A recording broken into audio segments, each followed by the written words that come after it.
just a reminder, there's welcome cards and prayer cards in the seats in front of you. If you wanted to fill one of those out, if you're new here, or if you haven't been here long, fill one of those out and put it in the baskets that are on the railing there. And that's also for tithes and offerings. If you, just as God would lead you to worship through giving, that would be the place to do that. We want to thank you all for donating for our Operation Christmas Child Packing Party that will be right after this service. Lots of stuff came in, very good turnout of stuff, I guess.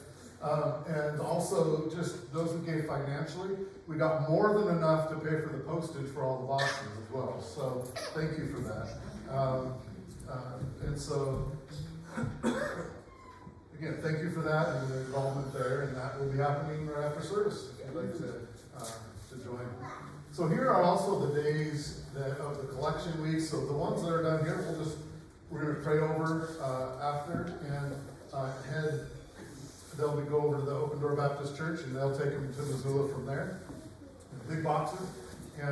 But if you have one, then bring it here after today. These are the dates and times. Now there's a sheet back there that has these dates and times too. If you want to grab this, you remember. So there's that. Also, Thanksgiving baskets.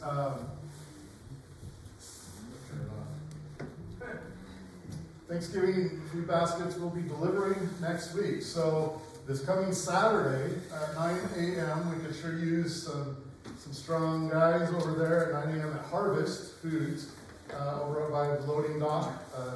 Maybe Ron said maybe a few pickups to load food into and bring it back here. And then when it's here, we'll be packing the boxes here.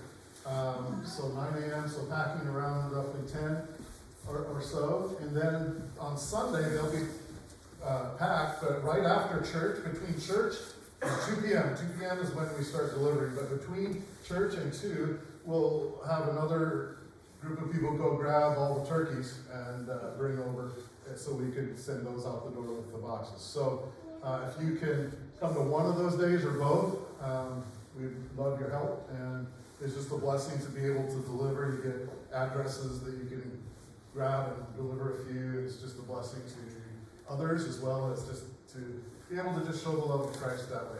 So if you have any questions, just let me know, or Ron Reedy know if you know him. So we're going to go ahead and go into our prayer time. And before we do though, I've had some thoughts this week about, so I talked last week about peacemaking and peace and gaining peace and all the stuff that goes with that. And I was reminded by some things I've read of late, and when I say of late, I mean 6 months to a year, where I've been reading from authors from other Christian traditions. So, Episcopal, Lutheran, Methodist, these kinds of things. And so the importance to them of what they call passing of the peace. Has anybody grown up, and I'm actually asking you to respond to this, have grown up in a tradition where you know what that means when I say the passing of the peace? Okay. Maybe you didn't know it was called that, but we're gonna tell you, and you might go, oh yeah, that's it. Well, the passing of the peace is where the person in front, the pastor, minister, whatever, priest, whatever, would stand and extend and say, the peace of the Lord be with you. And the congregation would respond, and also with you. And that's the beginning of the passing of the peace. And there's traditions in which then the congregation would turn one to another and say, the peace of the Lord be with you, and also with you.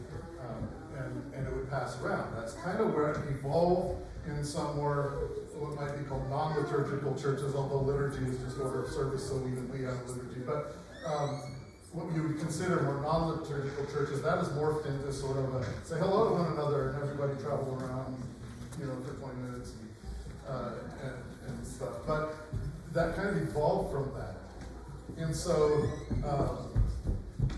we're not necessarily going to have you kind of turn to one another in that way. There are ways in which it used to kind of be passed with handshakes, hugs. There are churches recently that have moved more because of COVID, obviously, to still passing the peace, but to turn and to just do this gesture and say, may the peace of the Lord be with you. And when you say, And with you. also, and then I would receive this way. So when I do this, you would be going like this. Okay, so get your hands up. All right. Okay. So you're out here. You're out here. I'm in here. Okay. May the peace of the Lord. May the peace of the Lord be with you. Receive it. Receive it first. Receive it. And then you go back out, and also with you, and I receive it. Okay. So I'm going to surprise you with that later. So you have to remember that. Because it's important as the passing of the peace. And a lot of the things I've been reading is that how it's become more important for certain people who have actually expressed in their testimony that that was an important part of why they stayed coming to church in times that were contentious, in times that have been hard, is the passing of the peace when we come in, and regardless of all our diversity of thought, all our diversity of experience, that we would pass the peace and say, here, may the peace of the Lord be with you. And that's my heart for you. And so we will do that, and I want you to remember it for later today and for again next week. But some of those things, they happen every week. And in some traditions, they do it every time they do what they call the Eucharist, what we call communion. And so it happens there. And other places, it's a greeting, like we kind of just did. Other places, and sometimes all of this, where it's sort of at the end, benediction. See, I gave you a clue where else to try to be. But people that aren't in that tradition, don't grow up in that tradition, they think every week and we do this, it becomes rote. In fact, it's so repetitive that it really doesn't mean anything anymore to me. And yet, I feel like when we pass the peace, it can really shape our hearts. Much like we hope to do when we teach our children and try to shape their manners by saying, at first by rote, thank you and please. Right? At first they're just kind of learning it. It doesn't mean a lot to them. But then the hope is that this shapes their heart to be that. And so that's, I think, why I want to do this, at least for a while, and then maybe just once in a while. But just pass the peace, because we really want to condition our hearts toward peace and peacemaking. So the peace of the Lord be with you. Thank you. That's not the only time. With that, let's go into prayer. Praises and prayer requests. Sean. This last Friday, the Helena Capital High School and 2 other elementary schools in Helena were locked down for in between noon and 1:30 because of a 16-year-old high school student who committed suicide in the parking lot of the church that's right across the street from Helena Capital High. Okay. So be praying for that community and that family, that loss for sure. Thank you, Sean. Mike. Mike's got something to share. Yeah, Friday I left to go down to Lewistown to go hunting with my dad for a couple of weeks, and obviously I haven't been gone for 2 weeks, but Monday morning we were out, heading out of town to go hunting, and we were out probably about 20 miles from town. In the last 15 of those 20 miles, there was no cell service. I mean, my phone physically said no cell service. And we'd gotten out there, and I was getting ready to walk away from the truck, and Sue called me and told me we had a broken water line, and I was trying to text her the phone number for the plumber and accidentally dialed the plumber and then hung up on him. He called me back and got everything set up, and then I called Sue back, and remember, I have 0 service. It says no service. I called Sue back, told her everything was set up with the plumber and stuff, and then the phone went dead again until I got almost back home. Wow. So God was there. I mean, there's no way that I should have been able to receive phone calls. Amen. Those things that sometimes you don't even think to ask for, and God shows up, and we're gonna, I'll be pointing to that story a little bit later too. Any other praises, prayer requests? Simon?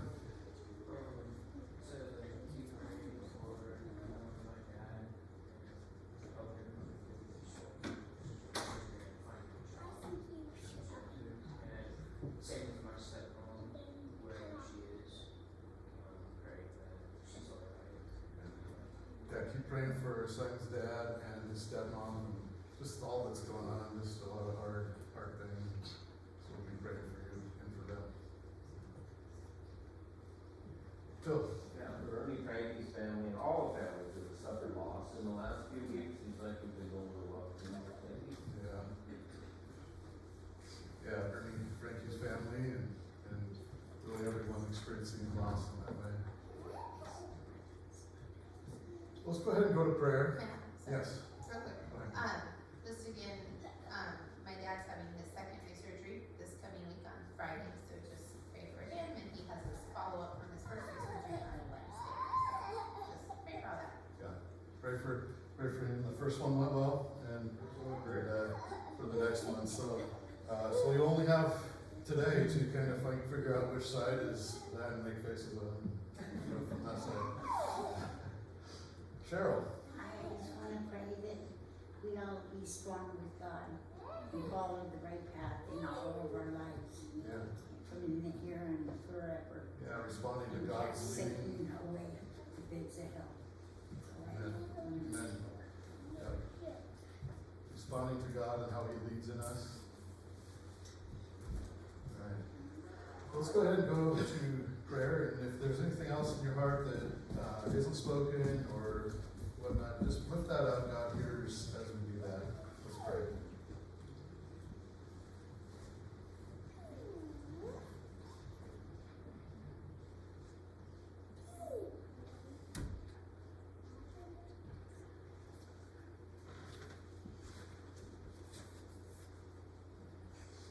Father, we thank you for your love for us and how you do work in our lives. And we do just pray that you would help us and that we would encourage one another to be responsive and to recognize where that is sometimes. We want to pray for all those who are experiencing loss of a loved one. We pray for Simon's parents and just all the details there, and we trust you to do a work. Thank you for allowing us to pray with them. And God, we thank you for the ways you've shown up, and I think of Mike and Sue in that situation just recently, and how you are the God even of the airwaves and of the elements and all of that. And so we thank you for your glory. We thank you for your presence. May we continue to give you praise in that. In Jesus' name. Amen. All right, guys, you can go back to your class. And the rest of you stand up and we'll continue to worship.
All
God, that your love that is so steadfast, abounding, outstanding, amazing, Lord, that your love is greater than me, than when I'm not that way.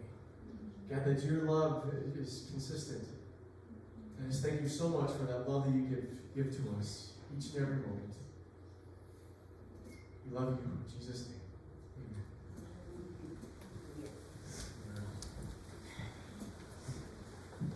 So do you ever forget? Never. I'm going to ask you questions I know the answer. Do you ever forget? Well, of course, right? What do you do to remember? Are you a list keeper? Like, do you keep lists? Because that's a weird title, right? Don't forget to remember. Well, if you're a list keeper, that's what you're doing. Oh, I'll forget that. Can't forget, I need to remember that. Don't forget to remember. We keep lists, notes. Maybe we keep an item as a reminder of someone special to them.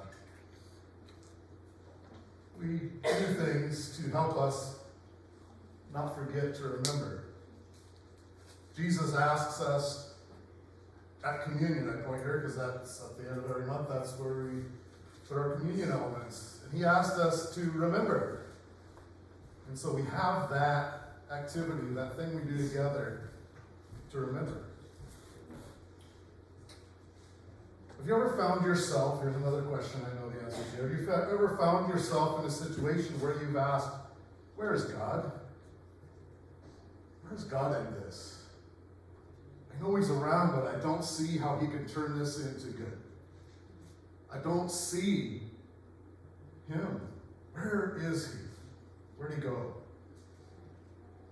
Well, so often in our lives, and I'm imagining every single person here has had, is having, or will have, or maybe all of those, times in our lives where we run into specific events, or maybe it's more extended periods where we wonder where God is in the midst. And today I want to look at some events that took place in the lives of the Israelites as written in 1 Samuel. I'm going to be summarizing parts, reading a few verses, so I encourage you to go read 1 Samuel chapters 4 through 7 at least, but I would actually go before that and just get the whole context. There's a lot of good stuff there. But for our purposes today, I'll just kind of do it this way. In 1 Samuel 4, we read that the enemies of the people of Israel, the Philistines, you'll remember the Philistines was what Goliath was, with David and Goliath. He was a Philistine. These were enemies of Israel. They fought often and hard, and they attacked and they stole the Ark of the Covenant. If you're thinking we're going to the story of Noah, because it says Ark, that's not the case. But if you're thinking about, we're going to be reading about Indiana Jones, that's not the case either. And so we're actually looking at the Ark of the Covenant that looked something like that.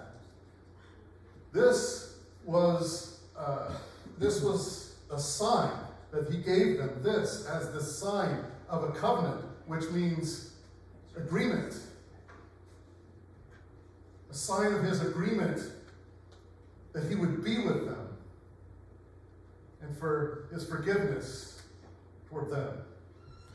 So he had them make this, and you can see it's plated in gold, and they kept several things in it, the main one being the 10 Commandment tablets, which kind of makes it heavy to carry, so that's why you have these poles you gotta have 4 people on. So between the gold and the tablets, I'm sure that was heavy. But there's other things in there as well. Aaron's staff, that their miracle performed with that. There was the manna, when God provided manna out of the sky, just enough for each day, and they had to trust him for each day. There's pieces of that there. But the ark was something to be housed in the parts of the tabernacle where only the high priest could go. Why? Because that's where he offered sacrifice, because it was said that God's presence rested. See the cherubim there? That's the mercy seat, where God's presence rested. So can you see that the significance of the loss to them when they get defeated by the Philistines? They take the Ark of the Covenant, which was this symbol, this sign, where it was understood to them that God dwelled there. That was a pretty big loss to them, wasn't it? They lost God's presence that's what they understood it to be. There was a high priest that often sacrificed. His name was Eli. He was so devastated over losing the ark. He also lost 2 sons in the attack, so there's more devastation. But he was so devastated that it caused him to collapse, fall off his chair, and he died because he broke his neck. Now, it says there's a reason for that. He was quite elderly and quite large. That chair was where he was. And so when he fell out of that, he couldn't really do anything. So Eli's daughter-in-law, the wife of one of his sons that was killed, was pregnant at the time. And I understand, I'm just setting this up. I'm going through it quickly here. And when she heard of the loss of the ark, the death of her husband, and the death of her father-in-law, she went into labor. She became so emotional, she went into labor. And in the end, she dies giving birth. But before she died, she named her son Ichabod, which means the glory has departed. Yet again, I'll clarify. We're not talking about Sleepy Hollow. We're not talking about Ichabod Crane. This is a word, a Hebrew word that means the glory has departed. The New Living Translation says, "Where is the glory?" She says, "I will name him Ichabod because where is the glory?" They took it. So after the devastation of losing the ark and feeling in this place of attack where they felt Where is God? Where is the glory? There is no good here. And so his name is Ichabod. Now imagine that child growing up as the glory is departed.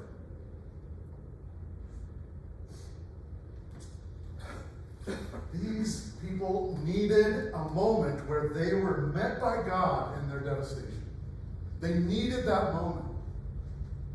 Because otherwise, their entire attitude, their entire demeanor, their entire being becomes Ichabod. And they're walking around with their shoulders slung and their heads down. Where is the glory? Where's God? Where's the good? Ichabod. But they needed that moment, and they got it. In chapter 5, we see that the Philistines experienced so much trouble as they possessed the ark. They experienced so much trouble that they decided, we're giving this thing back. But my point in this, so they had it in this room, and where all their idols to their false gods were, and they're telling, you can read ahead or back where a lot of those idols keep falling at the ark as if they're bowing to it. And they set them up and they put them all back up and they worship them and they come back and they're down. And I'm pretty sure, should have gone right back, but I'm pretty sure the one Dagon, the god, broke as it fell. See, they're going, where is the glory? And the glory is working over here. And the glory came back. It was doing what it needed. The glory of God did what it did to get back. He was never not working. He was never not working. Well, that's a victory. They get the ark back. But then, again, in chapter 7, we read that the Philistines again decided to attack. I don't know if they felt like maybe they created a better spot for the ark or what they decided, but they come back to attack. And that's where I'm going to read a few verses in chapter 7 of 1 Samuel. I'm going to start with verse 7. I'm reading New Living Translation. When the Philistine rulers heard that Israel had gathered at Mizpah, they mobilized their army and advanced. The Israelites were badly frightened when they learned that the Philistines were approaching. Don't stop pleading for the Lord our God to save us from the Philistines. See, before, where did it go? And now there's that, pray. So Samuel took a young lamb, offered it to the Lord as a burnt offering. He pleaded with the Lord to help Israel, and the Lord answered him. Just as Samuel was sacrificing the burnt offering, the Philistines arrived to attack Israel, but the Lord spoke. This is good. The Lord spoke with a mighty voice of thunder from heaven that day, and the Philistines were thrown into such confusion that the Israelites defeated them. The men of Israel chased them to a place below Bethkar, slaughtering them all along the way. Verse 12, Samuel then took a large stone and placed it between the towns of Mizpah and Jeshanah, and he named it Ebenezer. Another reminder, don't think Christmas here, Scrooge and stuff. Ebenezer is a Hebrew word which means the stone of help. Ebenezer. For he said, up to this point, the Lord has helped us. And so the Philistines were subdued and didn't invade Israel again for some time. And here they have what we'll be calling in the next few weeks an Ebenezer moment. An Ebenezer moment. The stone of help. Samuel placed a large stone as a reminder to look back at when they again will feel like God is distant.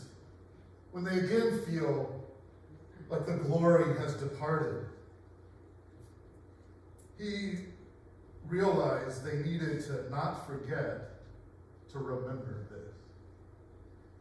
That in the midst and following their Ichabod moment,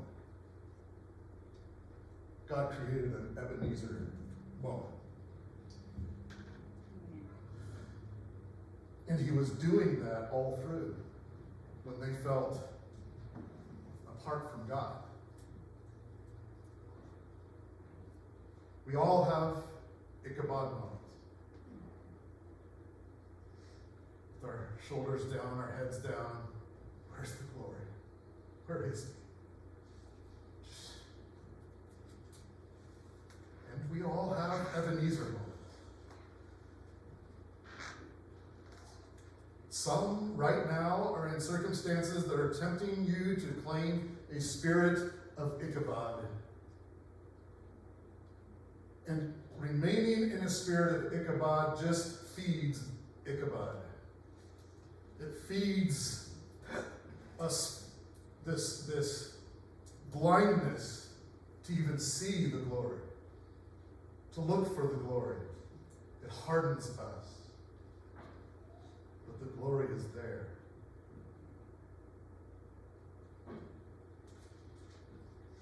If that's you, you need to find your Ebenezer moment.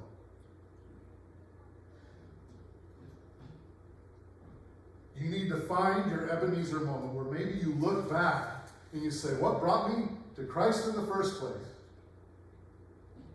Mark it, remember it, sit in it, be encouraged by it. Maybe there's other things since that where you look and you say, this happened in my life, which makes me know that without a doubt there's God.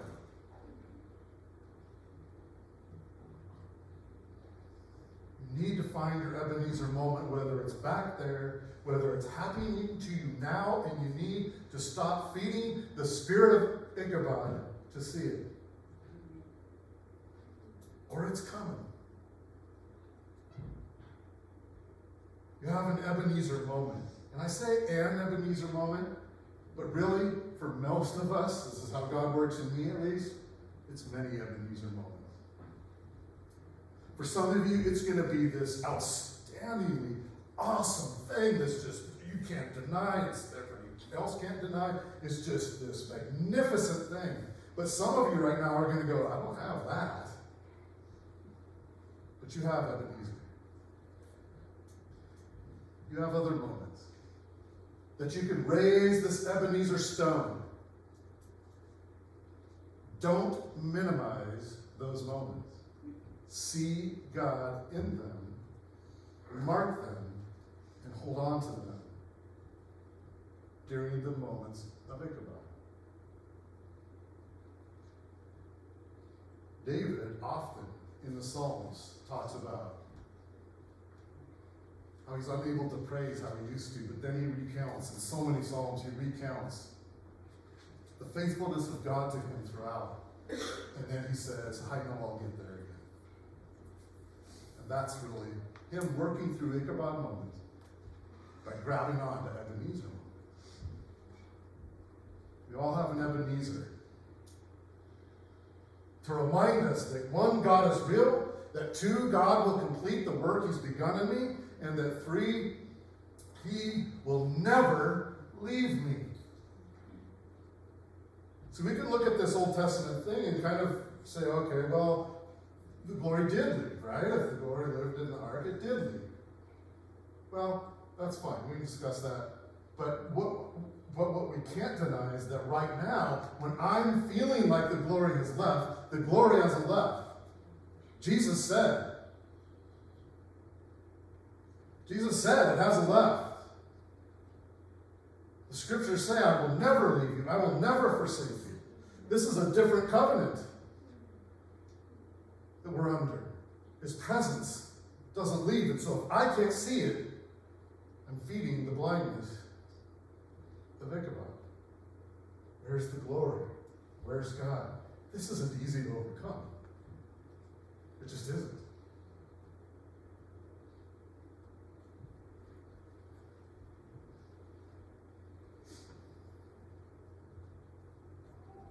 don't forget to remember those things in the midst of an Ichabod type moment. And when I talk about one big event, I think of Mike. Let me just reference that. That's an Ichabod moment. He could have been in an Ichabod moment with no service, right? Came an Ebenezer moment where they will look at that and go, guys, when they're meeting people and people are asking them stuff about their lives and how God's worked, that's one of them. Guaranteed. Right? God showed up. Ebenezer moment. But then I talk about events, multiple, maybe what we in our human mindset would call maybe small, so small we would kind of minimize them, but so important in times of struggle. I was thinking earlier about some friends we had in college that were avid rock climbers. And sometimes I remember trying it at the gym with them, and it was tough. Those guys were insanely strong. So I'd go to the gym because the mats were that thick at the bottom, right? I only went outdoors with them a couple times, and I didn't get in the harness. But you'd watch them do this. If you've ever tried this, there are holes that you grab, your fingertips, or the very tiny parts of your footholds. Let's think about those as Ebenezer moments that you hold on to when you're hanging there, which I've seen, by the way, hanging there by one, searching for the next hole, which aren't always the closest to you. You have to do things to get there. You got to figure it out. Or maybe I need to come this direction. Maybe, but you're holding on to those things that are keeping you alive, essentially. Ebenezer's can be small footholds that you're just saying, I am never going to let go of this. I'm going to mark it. I'm going to look at it. I'm going to bask in it. Because right now, life really sucks, but I know God is faithful. Amen. Hallelujah. And it won't last this way forever. But that's the hardest thing to see when you're in Ichabod. And I thank you for being some of the ones that remind me of Ebenezer. Amen. Thank my wife for reminding me often, this won't last forever. Ebenezer. So what kinds of things are Ebenezer's for you? It could be a place. Here's a place. In the next few weeks, we'll look at a passage where a place where God showed up, a place that reminds you of how God works in your life. Perhaps for some of you, it's coming here. For some of you, it's going other places. Perhaps for some of you, it's an item or multiple items that remind you of God's faithfulness. Maybe it's something you put in your pocket that every time you hold on to that, you just thank God. Or something that you hold in your pocket to remind you of whoever's it was, and you pray for them, or you pray for. Or, like in this, it's an event that reminds you that you would not even be here today if not for God's hand in that thing. Amen. And many of you have that. So what is your Ebenezer? I want you to consider. What's my Ebenezer? What is the thing that if I allowed it to, would remind me? There's God. God is faithful. And if you know what that is in your life, or what those are in your life, I want you right now in your mind's eye to look at it. Just look at it. Visit it. Recall it often, especially in times of Ichabod. And draw strength from it. Don't forget to remember. When we don't forget to remember and we do these things, we set these things up because these things aren't set up during Ichabod. They're to be found during, but they're not set up there. They're set in your mind. This is where I will raise an Ebenezer stone. This is what I will hold on to and I will remember.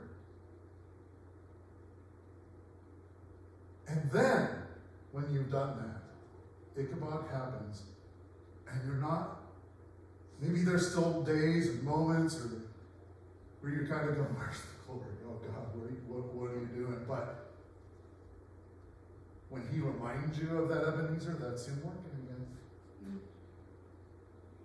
And hold on to it, see it, look at it, visit it, recall it often. I would say recall it often before Ichabod. Tell other people. It's so rooted in it that Ichabod could never touch it.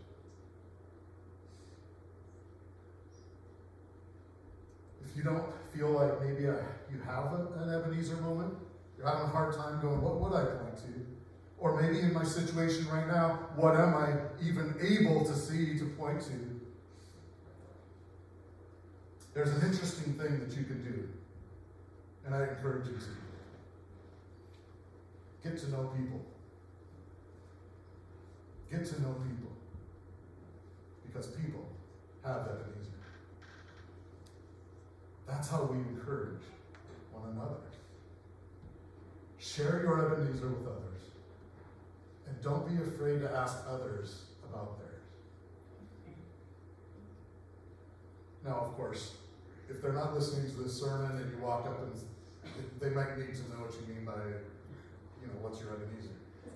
They might need to go, fill them in, right? Fill them in. But what you'll find is that some people are in the same boat as you. They're going, gosh, I'm kind of new to this. Where's my Ebenezer? What's happening? And then others, you'll find will have stories that are huge, big, miraculous things. And yet others, most, even in those other categories, will have little moments that we view as too small, but are huge, deep, and big works of God. We view it as a small stone we raise, but God's work is big. He showed up. So get to know people. Don't be afraid to ask about Ebenezer moments. In the next few weeks, we'll be looking at some more Ebenezer moments out of the Bible. And perhaps, like Mike, thank you for sharing. Perhaps we can share some of our own with one another in that same way. So watch for them, look for them, walk in them. You will have more places where the need to remember is so crucial to find God in the struggle. And you will have more of it. Let's pray.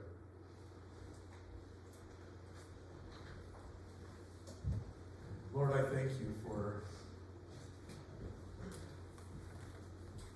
giving us ways that we remember your glory, giving us ways that we remember your faithfulness, so that in times where we can't see past our own hand in front of our face, that we can still see you. We can still remember you. We can beckon to your work and to your faithfulness. We need your help to not forget, to remember. And thank you for giving us things to do just that. May we lean in to the holy work of remembering. And may we encourage one another to remember. And in doing so, man, we disciple each other in the glory of God. Encourage our hearts, every heart, whatever the circumstance here, God. Meet them where they're at. Show your face in such a way that can be really held on to. In Jesus' name.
peace of the Lord be with you.